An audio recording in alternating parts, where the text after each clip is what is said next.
19-year-old Daniel Price's face is scarred, and his mouth is partially wired shut, making speech difficult. The result of an accident on what was supposed to be a fun-filled day in St. Martin. It knocked me off the jet ski. I knew I was hurt because I seen blood going down my stomach. When Daniel went on a cruise with his family, all he wanted to do was ride a personal watercraft. But when I have fun, you never think you'd get hurt. His family even made sure Daniel was ready for his first ride.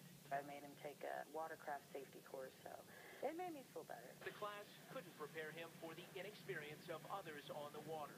While Daniel was stopped on his watercraft, a young girl on another one lost control when airborne, and the watercraft slammed right into Daniel's face.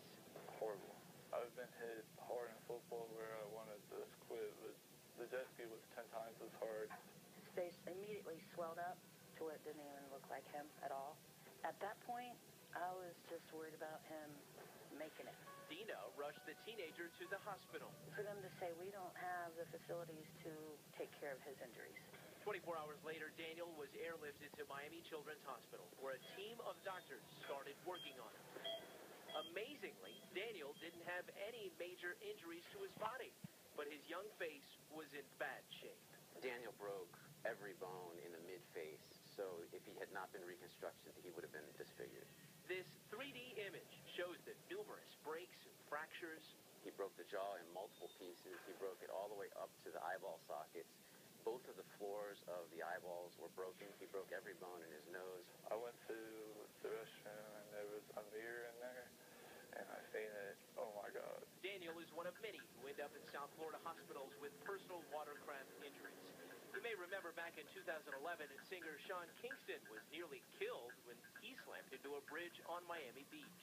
We see probably dozens of patients a year, and I think it's important that kids realize that you can also lose a limb and possibly lose your life. 12 hours of surgery left Daniel with titanium plates holding his face in place. I think he's pretty close to how he looked before. The teen is now ready to face his future, but says he's not sure he will ever be ready to risk his life for another thrill ride. Make sure you think twice because I wouldn't want to see anyone else go through what I did. Despite the progress, Daniel is still in the early stages of his recovery, and he may even need another surgery. Live in the Newsplex, Mike Barza, 7 News 19. All right, Mike.